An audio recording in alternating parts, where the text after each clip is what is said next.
कांग्रेस अध्यक्ष राहुल गांधी का अमित शाह के अलावा वायनाड से चुनाव लड़ना सियासी गलियारे में, हम आपको बता दें, चर्चा का सबसे बड़ा मुद्दा बन गया है। अमित शाह ने इस पर हमला बोला है क्योंकि राहुल गांधी अब अमेठी के अलावा वायनाड से भी चुनाव लड़ रहे हैं। वायनाड में अच्छी खासी मुस्लिम और ईसाई आबादी है और कांग्रेस पिछले 2 चुनावों में मुस्लिम उम्मीदवार यहां से खड़ा कर रही है, जीत रही है।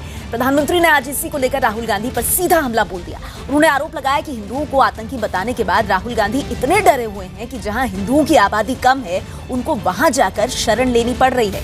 बताया जा रहा है कि वायनाड लोकसभा क्षेत्र में 55% से ज्यादा मतदाता मुस्लिम है। हालांकि प्रधानमंत्री के इस आरोप के बाद कांग्रेस चुनाव आयोग से शिकायत करने का संकेत दे रही है। कांग्रेस ये चुनौती भी दे रही है कि प्रधानमंत्री खुद क्यों नहीं दक्षिण से आकर चुनाव लड़ लेते। आतंकवाद हिंदू के साथ जोड़ दिया, इसके कारण अब उनकी हिम्मत नहीं पड़ रही है कि जहां पर मेजॉरिटी के लोग रहते हैं वहां चुनाव लड़ने की हिम्मत नहीं है। ये आतंकवादी हिंदू की सजा उनको मिल चुकी है और इसलिए भाग करके जहां मेजॉरिटी माइनॉरिटी में है वहां शरण लेने के लिए मजबूर हो गए। प्रधानमंत्री नरेंद्र मोदी ने कांग्रेस अध्यक्ष राहुल गांधी के केरल के वायनाड से चुनाव लड़ने पर यह हमला महाराष्ट्र के वर्धा से किया। हालांकि कांग्रेस का दावा है कि राहुल पार्टी का दक्षिण भारत में आधार बढ़ाने के लिए वायनाड से लड़ने जा रहे हैं, लेकिन न्यूज 18 के group editor in chief Rahul Joshi के सवाल का जवाब देते हुए बीजेपी अध्यक्ष अमित शाह ने भी कुछ इसी तरफ इशारा किया। राहुल गांधी जी भी इस बार 2 जगह से चुनाव लड़ रहे हैं, जैसे पिछली बार मोदी जी लड़े थे। इस बारे में आपका क्या कहना है? सीधे साउथ इंडिया गए, केरला की तरफ। चलिए, वो चुनाव लड़ रहे हैं और क्यों लड़ा, कैसे लड़ा, उनको एक्सप्लेन करना चाहिए देश की जनता के सामने। और अमेठी इस बार टफ है उनके लिए। पिछली बार 1 लाख के उससे जीते थे। पिछली बार 1 लाख उसके मोदी वेव में 1 लाख के मार्जिन से जीते थे। 4 लाख से 1 लाख पर आए थे। जी जी। तो आपको लगता है कि इस बार 5 साल में उनसे ज्यादा स्मृति जी वहां पर गई हैं और उन्होंने बरोबर मत क्षेत्र का संपर्क बनाकर रखा है। मैं आपको बता देता हूं, अमेठी टफ है। मैं नहीं कहता इसके कारण वो वहां गए हैं, परंतु अमेठी टफ है उनको। लेकिन कांग्रेस बीजेपी के इस आरोप पर हमलावर है। उनको जाके अपने मंत्रिमंडल के सहयोगी श्री आर.के. सिंह के बयानों को अपने संज्ञान में लेना चाहिए और उनको ये पता चल जाएगा कि हिंदू आतंकवाद को परिभाषित या संज्ञित किसने किया है। कौन रोक रहा है प्रधानमंत्री जी को?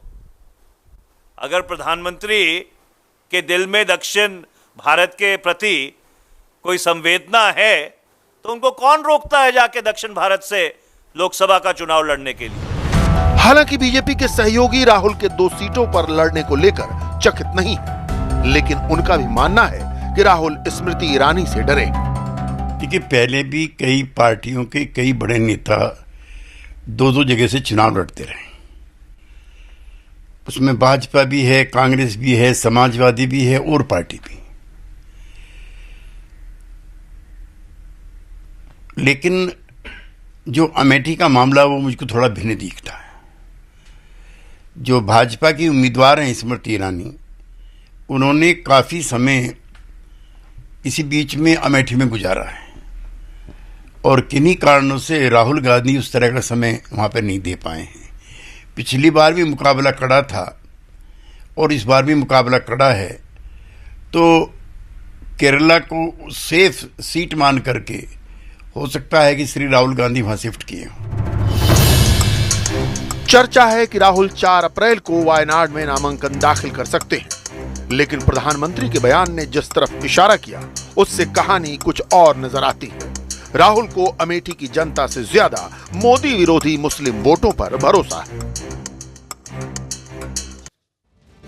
तो आइए आपको बता दें आज का सुलगता सवाल, क्या स्मृति ईरानी से डरकर राहुल गांधी वायनाड से भी चुनाव लड़ रहे हैं? इस पर बात करने के लिए हमारे साथ खास मेहमान जुड़ गए हैं। आइए उनका परिचय मैं आपसे करा दूं। हमारे साथ बीजेपी के प्रवक्ता के शर्मा जी यहाँ स्टूडियो में मौजूद हैं। सीपीआई के नेता और प्रवक्ता अमीर हैदर जैदी साहब यहाँ स्टूडियो में हमारे साथ हैं। एलजेपी के प्रवक्ता मुख्य प्रवक्ता ए.के. वाजपेयी साहब आज की इस चर्चा का हिस्सा हैं और साथ ही कांग्रेस पार्टी के प्रवक्ता सुरेंद्र राजपूत जी भी आज की इस चर्चा में हमारे साथ जुड़ गए हैं। आप सबका स्वागत है। राजपूत साहब, आपके पास मैं आऊंगी, लेकिन उससे पहले के शर्मा जी, आपसे शुरुआत करना चाहूंगी। ये बताइए, क्या राहुल गांधी को वायनाड से चुनाव लड़ने का हक नहीं है? क्यों नहीं?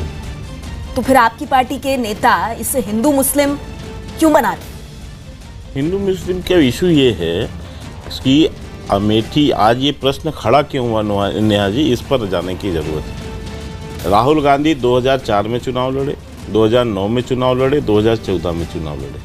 तीनों जब समय वो अमेठी से ही चुनाव लड़े, कहीं बाहर से और नहीं लड़े। ये पहली बार है कि वो 2 जगह से लड़ रहे हैं। अब प्रश्न ये है कि अमेठी से क्यों, अमेठी के अलावा क्यों जगह लड़ रहे हैं? क्योंकि वहाँ की ज़मीनी हकीकत ये दर्शा रही है कि अमेठी इनके लिए जो है अब कठिन हो चुकी है। इसलिए क्योंकि ये वही हिंदू मुस्लिम का एंगल कहाँ से आ मैं गया, बता देता हूँ, हिंदू मुस्लिम बताता हूँ आपको कि क्योंकि वहाँ ध्रुवीकरण की बात भी करूंगा, लेकिन पहले ये बता दूं कि अमेठी क्यों से भाग रही हैं। अमेठी से इसलिए इनको जरूरत पड़ी दूसरी जगह से। सर, मैंने तो सीधा सवाल पूछा, क्यों भाग रहे हैं अमेठी से, उस पर भी मैं आ जाऊंगी, लेकिन मैं तो कह रही हूँ हिंदू मुस्लिम का एंगल कहां से आ गया? अगर राहुल गांधी वायनाड से चुनाव लड़ सकते हैं इस देश का नागरिक होने के तहत, तो आप लोगों को हिंदू मुस्लिम कहां से दिखाई दे गया उसमें? अच्छा, आप इसी पे चाह रहे हैं तो अब मैं इसी पे बताइए ना। हाँ बिल्कुल, क्यों नहीं, सवाल सीधा है। देखिए, वायनाड सीट वो है जहां पर मुस्लिम यानी अल्पसंख्यक बाहुल्य सीट है, और अल्पसंख्यक बाहुल्य सीट में जो इनके लिए सेफ सीट इनको समझ में आती है, इसलिए वहां गए। और आप याद रखिए, ये वही केरल है नेहा जी, जहां पर हिंदुओं को चढ़ाने के लिए और मुस्लिम तुष्टीकरण के लिए सरेआम बाजार में गाय के बछड़े को काटकर उसकी बीप पार्टी की गई थी, और ये कांग्रेस के जो है नेताओं ने किया था। और वहां पर लोगों को तुष्टीकरण के लिए इन्होंने ध्रुवीकरण किया था केरल का। ये वहां पर जिस ढंग से हिंदू वहां ध्रुवीकरण करते हैं केरल के अंदर में, और आज जो भारतीय जनता पार्टी का वहां पर जिस ढंग से विस्तार हो रहा है, उससे घबराकर वहां पर ध्रुवीकरण की राजनीति के लिए गए हैं। क्योंकि राहुल गांधी आज यहाँ जो जनेधारी हिंदू बन के घूमते हैं, वहां पर वो जो है उसी गौ माता की हत्या करवा के उसकी बीफ पार्टी उनकी पार्टी करती है, और जिसका वो समर्थन करते हैं। बीफ पार्टी एजेंडा के तहत की गई थी और उसे अब चुनाव में भुनाने की कोशिश हो रही है, इसीलिए राहुल गांधी वायनाड गए। बड़ा आरोप लगा रहे हैं के शर्मा बीजेपी से।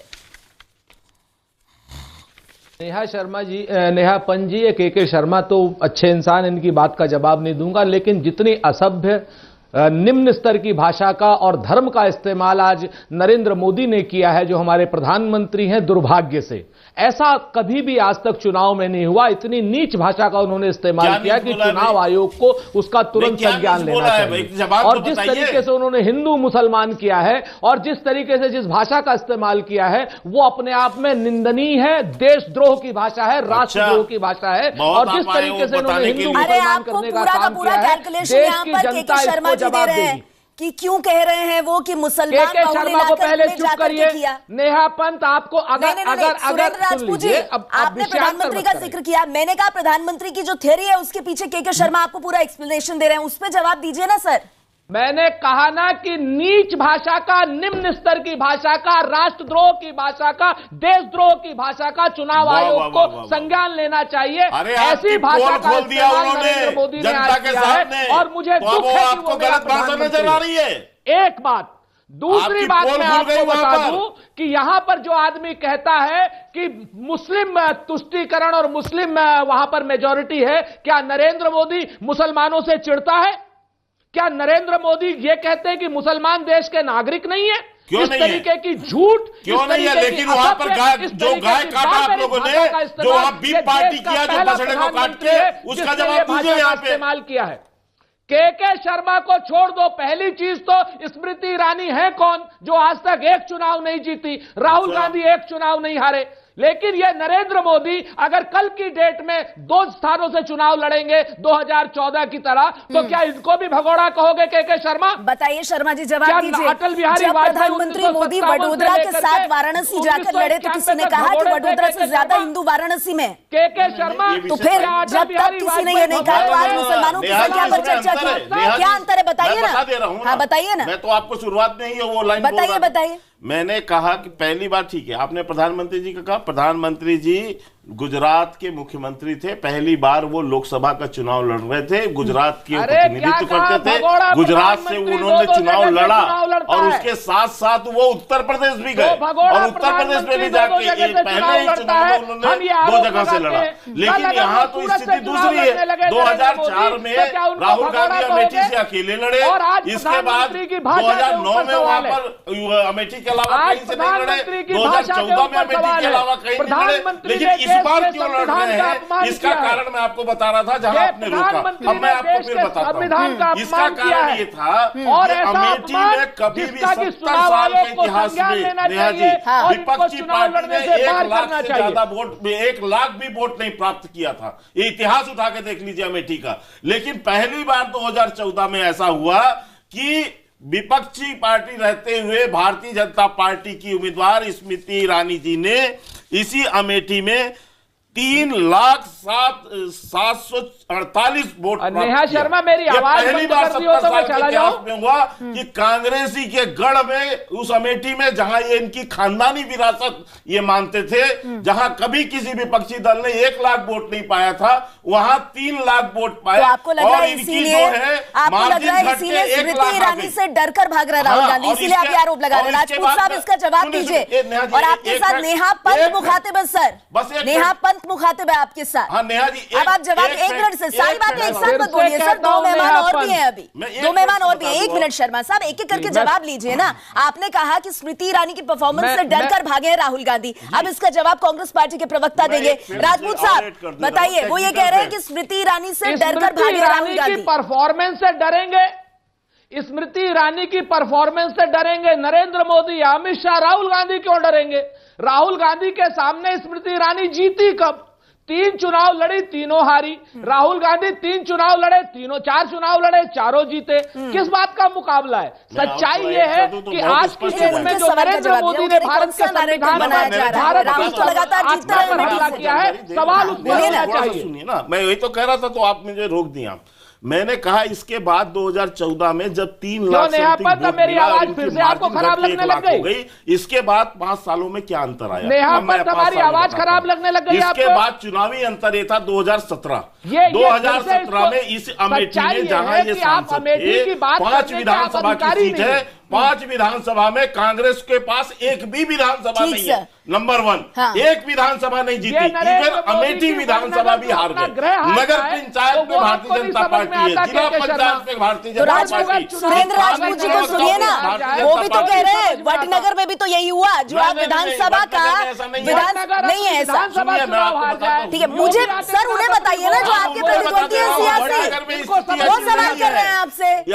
मैं थोड़ी चुनाव में खड़ी हूँ। मैं इसीलिए आपको कह रहा हूँ, उस लोकसभा में अमेठी में उसके नीचे एक विधायक इनका नहीं, एक स्थानीय जो है नेता नहीं, भले नरेंद्र मोदी की तरीके से पूरे 5 सालों में जिस ढंग से वहां पर स्मृति वडनगर का जवाब दे दो, गोरखपुर का जवाब दे दो, फूलपुर का जवाब दे दो, कहीं का तो जवाब दे दो। उससे ज्यादा हो गई वहां। राहुल गांधी को तो छोड़ दो, राहुल गांधी तो अपने आप जीत जाएंगे, लेकिन आप जवाब वडनगर का दे दो। प्रधानमंत्री अपने घर की सीट हार गए, जहां पर उनका अपना वोट, वहां पर मकान मिला है भारतीय जनता पार्टी के माध्यम से। मैं ये कहना चाहता हूँ, जिस ढंग का वहां पर काम किया है 5 साल के अंदर में, इनको समझ में आ गया है कि वहां से इनका जीतना मुश्किल है। ठीक है राजपूत जी, इसका जवाब दीजिए। अगर आप सुन पाए जो बात के शर्मा कह रहे हैं, बीजेपी ये कह रही है और अमेठी के बीच जाकर के अमेठी की जनता में भी बीजेपी यही कहेगी कि स्मृति ईरानी लगातार अमेठी की जनता के टच में रही, पहली बार। दूसरा, पिछली बार चुनाव लड़ी तो राहुल गांधी की जीत के मार्जिन को 3 लाख से घटाकर 1 लाख पर ले आई।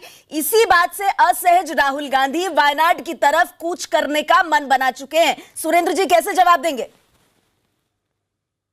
ऐसा है ना नेहा, कहते ना कि कितना वो चिड़िया उड़े आकाश, चारा है धरती के पास। अमेठी तो मेरा परिवार है, मेरा घर है। अमेठी से तो हम एक बड़े मार्जिन से चुनाव जीत रहे हैं। अमेठी में तो बहुत स्पष्ट रूप से स्मृति ईरानी कुल 5 सालों में 44 घंटे रही है और राहुल गांधी 744 घंटे आपके रहे। नेता रहे। पहली चीज, और जब हमें अमेठी में आई, अरे के शर्मा शांति से सुन लो, तो 80 से ज्यादा गई दौरा वहां कर से चुकी है। क्या नाम स्मृति ईरानी 80 से तब ज्यादा तक बड़े दौरा बड़े है प्रोजेक्ट उनका, वापस अमेठी लेकर का। के गई, चाहे वो कागज की फैक्ट्री हो, चाहे वो फूड पार्क हो, चाहे वो ट्रिपल आईटी हो, सारा का सारा वापस लेके गई स्मृति ईरानी वहां से और दूसरी जगह दिया है। तो अमेठी की जनता तो इंतजार कर रही है। ठीक है। वोट देने अच्छा का। राजपूत साहब, और एक इस बात बार मैं बताइए, आपको अमेठी पे बता आपने दूं, स्थिति यही क्लियर स्मृति की। ईरानी आपने कहा कि विशाल राहुल वोटों से गांधी की जमानत स्थिति जब्त बहुत कराएगी अपनी। मजबूत है अमेठी में, उन्हें वहां से भागने की जरूरत नहीं है, वो उनका घर है। आगे बढ़ते हुए, क्योंकि वो वायनाड से भी अब चुनाव लड़ने वाले हैं, कांग्रेस पार्टी लगातार कह रही है कि कार्यकर्ताओं की मांग का आदर करते हुए हमने कहा कि राहुल गांधी ने अग्री किया कि वो वहां से चुनाव लड़ेंगे। पर ये सवाल उठेगा ना कि मांग तो कर्नाटक भी कर रहा था, कर्नाटक के भी कार्यकर्ता मांग कर रहे थे, ये वायनाड की सीट ही क्यों चुनी उन्होंने? और ये बात आपके अपने साथी भी पूछ रहे हैं। इसमें जी मैं बता देता हूं, यह भी बता देता हूं, वायनाड की सीट इकलौती ऐसी सीट है दक्षिण भारत में जिसकी सीमा कर्नाटक से मिलती है, जिसकी सीमा तमिलनाडु से मिलती है, और केरल की वो सीट है। इसलिए वहां वो सीट चुनी गई ताकि दक्षिण के तीनों राज्यों को कार्यकर्ताओं का सम्मान हो सके। कार्यकर्ताओं का सम्मान हो, लेकिन साथियों का सम्मान कब होगा? आज शाम 6 बजे प्रेस कॉन्फ्रेंस करके लालू राबड़ी मोर्चे का ऐलान कर सकते हैं अपनी पार्टी का तेज प्रताप। चलिए एक बार फिर से हम रुख करेंगे आज के सुलगते सवाल का, आज की सियासत की सबसे बड़ी खबर जिसमें लगातार हमारे साथ खास मेहमान बने हुए हैं। अमीर हैदर जैदी साहब हमारे साथ हैं और सीपीआई की भूमिका भी बहुत अहम है, क्योंकि जिस वायनाड सीट पर राहुल गांधी चुनाव लड़ने जा रहे हैं वहां पर सीपीआई के कैंडिडेट उनके सामने होंगे और सीपीआई को ये कतई पसंद नहीं आ रहा है कि राहुल गांधी वहां से ताल क्यों ठोक रहे हैं। अमीर हैदर जैदी साहब, सीधा सवाल, कांग्रेस के निशाने पर कौन है? बीजेपी है या वामदल है? देखिए, 2-3 आरोप अभी मैंने डिबेट में सुने। लोकतंत्र है और लोकतंत्र में कोई भी कहीं से भी चुनाव लड़ सकता है, हम उसमें नहीं कह सकते। लेकिन कांग्रेस बीजेपी से लड़ना चाहती है, लेकिन केरल में, ये देखना होगा। दूसरे, अभी एक बहस हो रही थी मुसलमानों के लिए, तो मुसलमानों के लिए बीजेपी हरी घास में काला सांप है और कांग्रेस हरी घास में हरा सांप है। अगर कांग्रेस ही सत्ता में आती है तो क्या करेगी? मलियाना करेगी, हाशिमपुरी करेगी, भागलपुर करेगी, भिवंडी करेगी और 2, 4, 10, 5 मुसलमानों को उठाएगी और आतंकवाद के केस में बंद करेगी और वो 22 साल के बाद छूट के आएंगे। ये कांग्रेस की कार्यप्रणाली है। दूसरे, बीजेपी आएगी तो बीजेपी क्या करेगी? किसी का फ्री चेक करेगी, मऊ लिंचिंग करेगी, सड़कों पे हत्या करेगी और उन्हें देशद्रोही बताएगी। तो मुसलमानों की तो बात यहाँ छोड़ ही दीजिए तो बहुत बेहतर होगा। मसला तो यहाँ है कि विपक्षी एकता में बाधा कौन है? विपक्षी एकता की दुहाई देने वाले विपक्षी एकता में बाधा है, हम जानते हैं। और ये हम आपके चैनल से अपील कर रहे हैं अपने पूरे लेफ्ट फ्रंट के साथियों के साथ, जहां जहां कांग्रेस है हम पूरा प्रयास करेंगे कि कांग्रेस को उसकी औकात बताएंगे। अब जैदी साहब, इलेक्शन के आप लोग बहुत नाराज लग रहे हैं। नहीं, पूरी औकात बताएंगे। क्यों? मैं आपको बताऊं, आपने एक बचपन में कहानी सुनी होगी गिलहरी की और कव्वे की। गिलहरी और कव्वे में दोस्ती होगी, उन्होंने कहा कि भाई चलो साथ मिलके खेती करते हैं। कहा गिलहरी, जब खेत जोतने की बात है गिलहरी जाओ खेत जोताओ, निराने की बात है गिलहरी खेत न रहा, काटने की बात आई फसल कट गई, उन्हें गिलहरी खेत काट आओ। और जब फसल तैयार हो गए, बटने का नंबर आया, कव्वा पहले पहुंच गया और सारी फसल उठा के घर ले आया। तो ये जो कव्वा बन के कांग्रेस अपना खेल रचाना चाहती है, ये अब हमें बर्दाश्त नहीं है।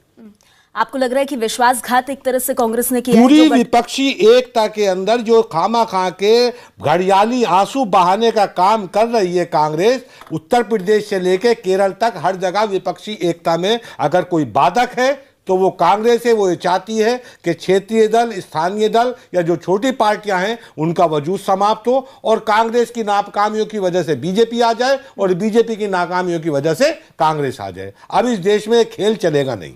राजपूत साहब, बिल्कुल स्पष्ट है। ये तो आपके अपने साथी हैं, सरकार चलाने में बहुत बड़ा योगदान इन्होंने दिया। हम देश के साथी हैं। गुजरात का आंदोलन हमारा था, मध्य प्रदेश का, राजस्थान का और महाराष्ट्र का किसान आंदोलन हमारा है। इनकी औकात बताने का काम कम्युनिस्ट पार्टी बखूबी जानती है और हम करके दिखाएंगे। तो फिर कम्युनिस्ट पार्टी के साथ ये क्यों? राजपूत साहब बताइए। वो कह रहे हैं विपक्षी एकता में सबसे बड़ा रोड़ा आज की तारीख में कांग्रेस पार्टी। अमीर हैदर दैदी साहब एक राष्ट्रीय दल के प्रवक्ता हैं, उनकी अपनी सोच है, उनकी सोच का अपना स्वागत है और निश्चित तौर पर हम उनसे लड़ रहे हैं जहां हमारा समझौता नहीं है। देश समय काल परिस्थिति के अनुसार हमारा आपसे कहीं समझौता नहीं है, किसी जगह नहीं है। हमारा समझौता उत्तर प्रदेश के साथ मैं खासकर हिदायत करूंगा कि जहां जहां कांग्रेस को उम्मीदवार खड़े वहां वहां गठबंधन को वोट कराया जाए। बिहार के अंदर जहां जहां भी उत्तर प्रदेश के अंदर खड़े। राजपूत साहब ये छोटी बात नहीं है। आपसे मुझे इतनी अखलाक की तो उम्मीद है कि मैं आपके बीच में ना बोलूं और आप मेरे बीच में ना बोलें।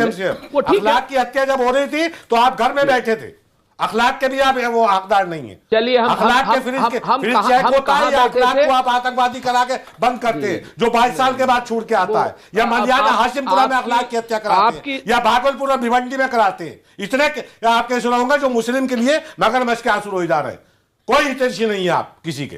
चलिए कोई हमें आप अपनी जगह पे सही कह रहे हैं, आप अपने आरोप लगाएं। हमारा बहुत स्पष्ट रूप से हमारी लड़ाई भारतीय जनता पार्टी से है। आज की डेट में जहां जहां मजबूत पाएंगे हम अपने उम्मीदवार खड़े करेंगे। निश्चित तौर पर हमारा कोई समझौता, कोई गठबंधन, हमारा लेफ्ट पार्टियों के साथ अगर नहीं है तो निश्चित तौर पर हम अपना उम्मीदवार उतारेंगे और जैदी साहब अपना उम्मीदवार उतारेंगे। और जब चुनाव में लड़ाई होगी तो जैदी साहब हमारे खिलाफ हराना है, मोदी को हटाना है, ये आप कह रहे हैं। पूरे देश में घूम करके आपको वायनाड की सीट मिली, जहां पर लेफ्ट का उम्मीदवार है, वही सीट आपको मिली पूरे देश में घूमकर। ऐसा है, मैं ये नेहा पंत जी, ये हमारा विशेषाधिकार है, इसको ना जैदी साहब चैलेंज कर सकते हैं। नहीं, हम कहां चैलेंज कर रहे हैं? हमें कहां से लड़ना है ये तय हम करेंगे। और अपने नेताओं की ठीक है ना, आप अपना लड़िए, आपको शुभकामनाएं। के अंदर जो 66 एमपी को साथ तुम्हारा जनाजा दौड़ा था, अपना लड़िए, आपको शुभकामनाएं। लेकिन आपके मुंह से इस तरीके की बातें अच्छी नहीं लगती कम से कम आज और हम आपके खिलाफ ऐसी हरी घास में छिपा हुआ जो हरा घास है कम से कम देश के सामने आए, पता तो चले। बीजेपी तो स्पष्ट है, बीजेपी की हमारी विचारधारा है, उनकी एक विचारधारा है, मेरी अपनी एक विचारधारा है। विचारधारा की विचारधारा लड़ाई सिर्फ और लेकिन हमें एक भ्रम था कि आप भारतीय जनता पार्टी से हम लड़ रहे हैं और आगे भी हम भारतीय जनता पार्टी से लड़ेंगे। हमें किसी से और लड़ने की आवश्यकता नहीं है और ये हमारा विशेषाधिकार है किस सीट पर हम लड़ते हैं और किस सीट पर नहीं लड़ते हैं। इस पर आप बेवजह नाराज हो रहे हैं, आप नाराज हैं। अच्छा हो आप बंगाल में लड़े, केरल में लड़े,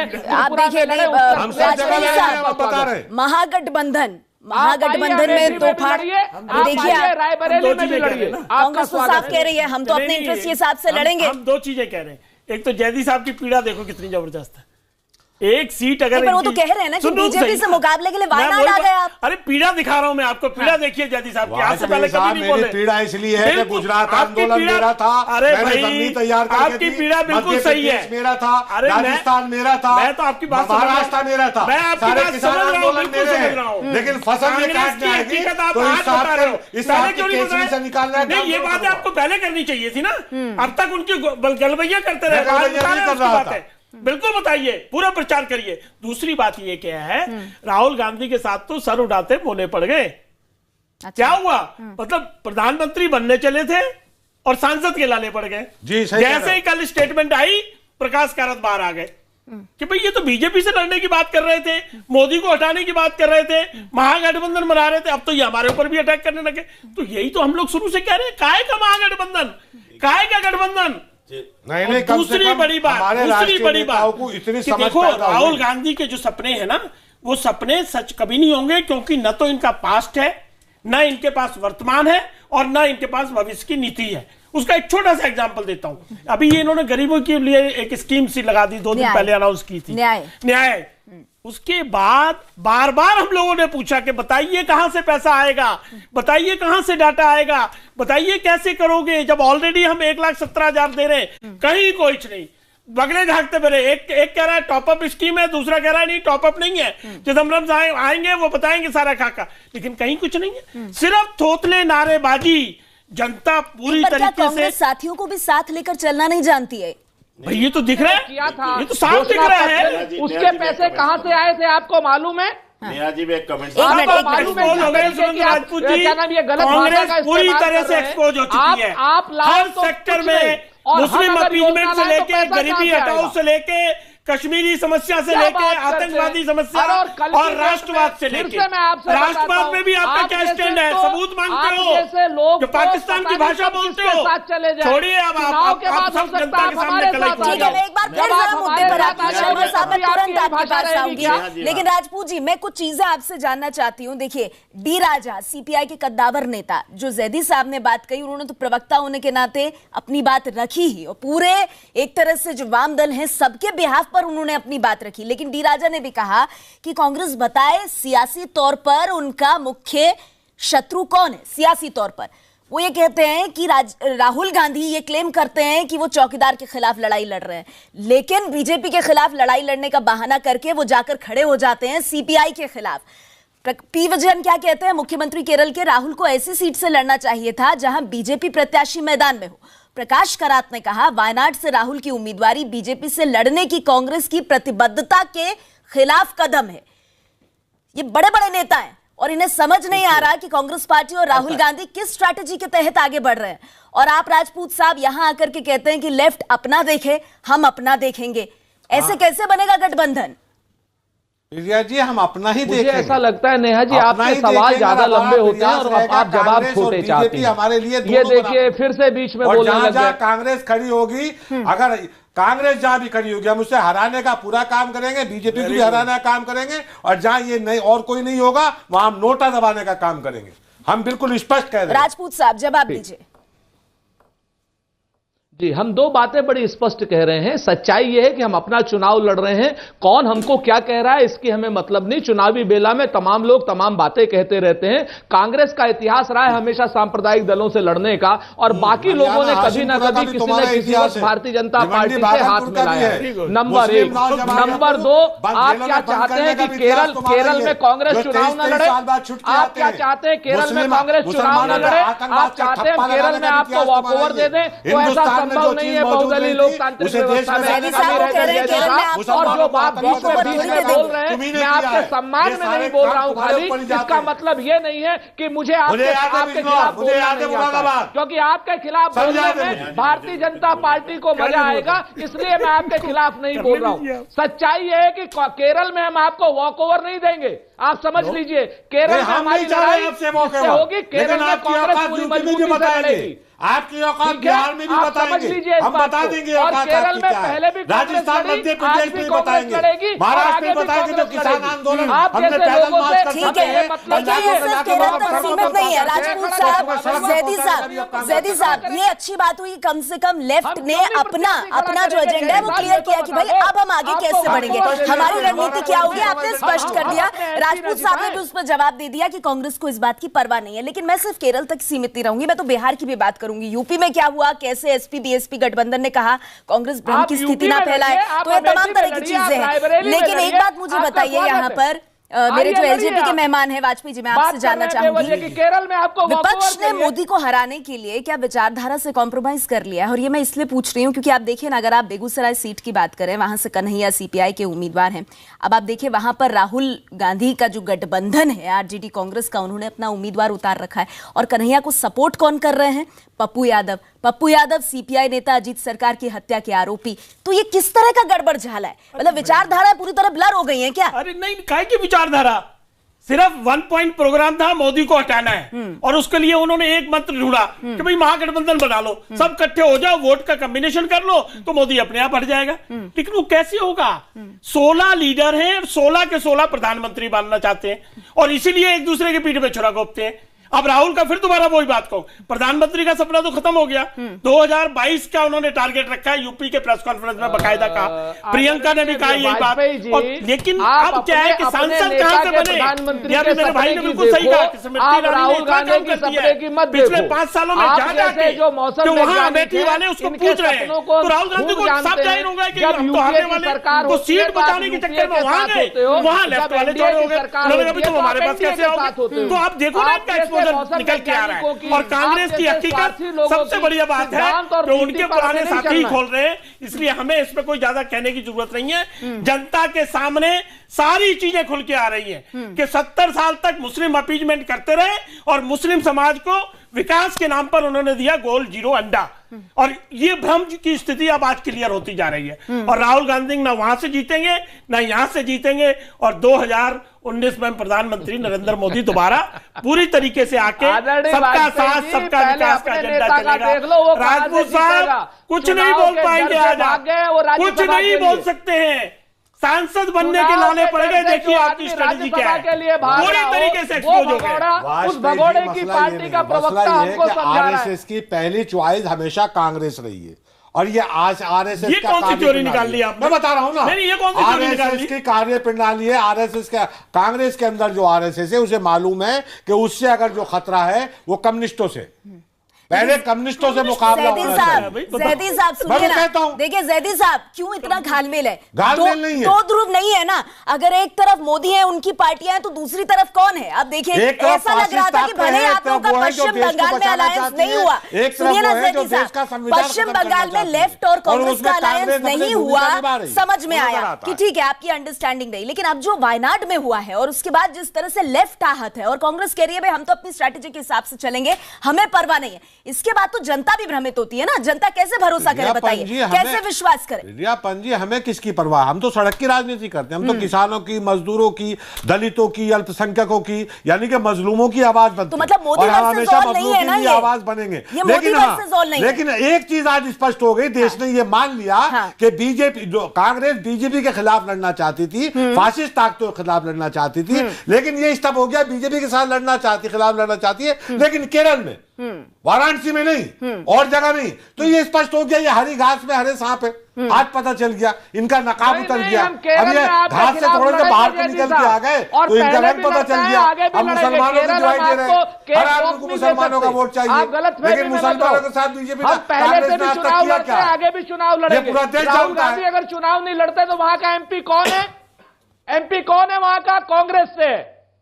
आप जो भी हैं, आपसे नहीं कह रहे हैं, लेकिन मसला ये है कि हम अपनी स्थिति स्पष्ट बता रहे हैं, अपने कार्यकर्ताओं से बता रहे हैं, जहां जहां कांग्रेस को हराया जा सके और गठबंधन को जिताया जा सके उसे वोट देना है। बीजेपी और कांग्रेस हमारे लिए दोनों बराबर है, इन्हें बिल्कुल। देखिए ये जो सवाल है इस पर हम लोगों के बीच भी गए हैं। राजपूत साहब, मैं चाहूंगी आप थोड़ा ध्यान दें, और हमारे सभी मेहमान, जो सवाल हमने आज पूछा इस पर बाकायदा हमने एक पोल भी कराया है नेता ऐप पर जाकर, जहां पर आपके नेता से संबंधित हर जानकारी और उनकी रेटिंग भी आपको मिलेगी। राहुल की वायनाड से उम्मीदवारी से जुड़ा सवाल नेता ऐप पर हमने लोगों से पूछा। हमारा सवाल साफ था, क्या स्मृति ईरानी से डरकर राहुल गांधी वायनाड से भी चुनाव लड़ रहे हैं? अब आपको बता दें कुल 46,990 लोगों ने नेता ऐप पर इस सवाल का जवाब दिया, और इनमें से 62% लोगों ने यह माना है कि राहुल गांधी स्मृति ईरानी से डरकर वायनाड से चुनाव लड़ रहे हैं, जबकि 38% लोग ऐसा नहीं मानते। जवाब देने वालों में से अगर हम उत्तर प्रदेश के लोगों की राय जाने तो यूपी के करीब 23,000 लोगों में से 51% लोगों का कहना है कि राहुल स्मृति से डरकर ही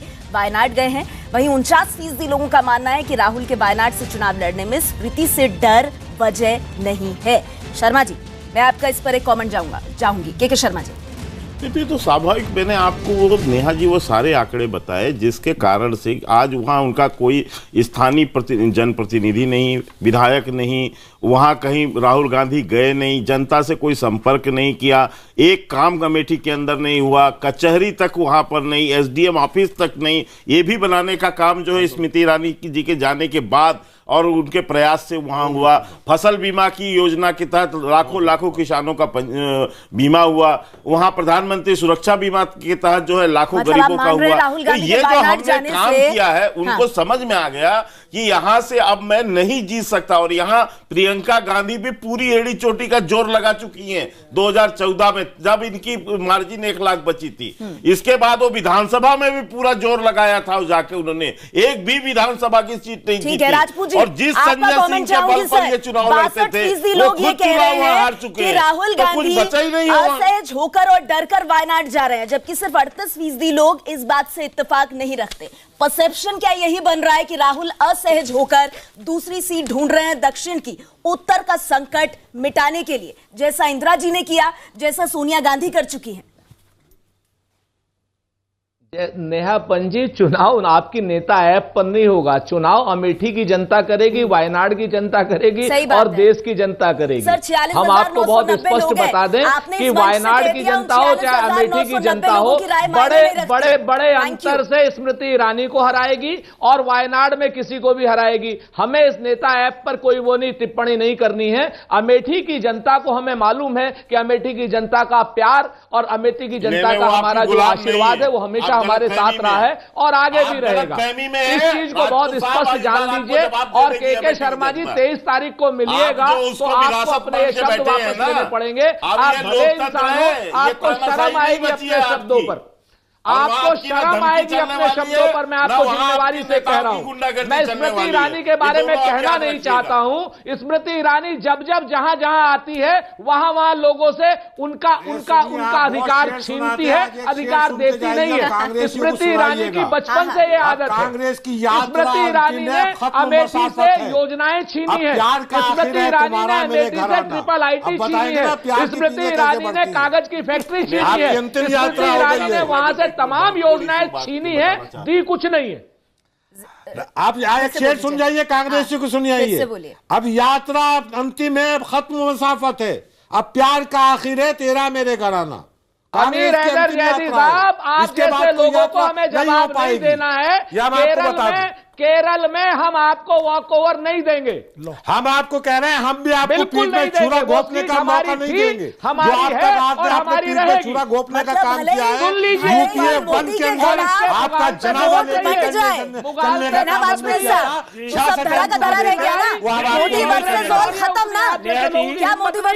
इसमें एक और बहुत बड़ा कारण है।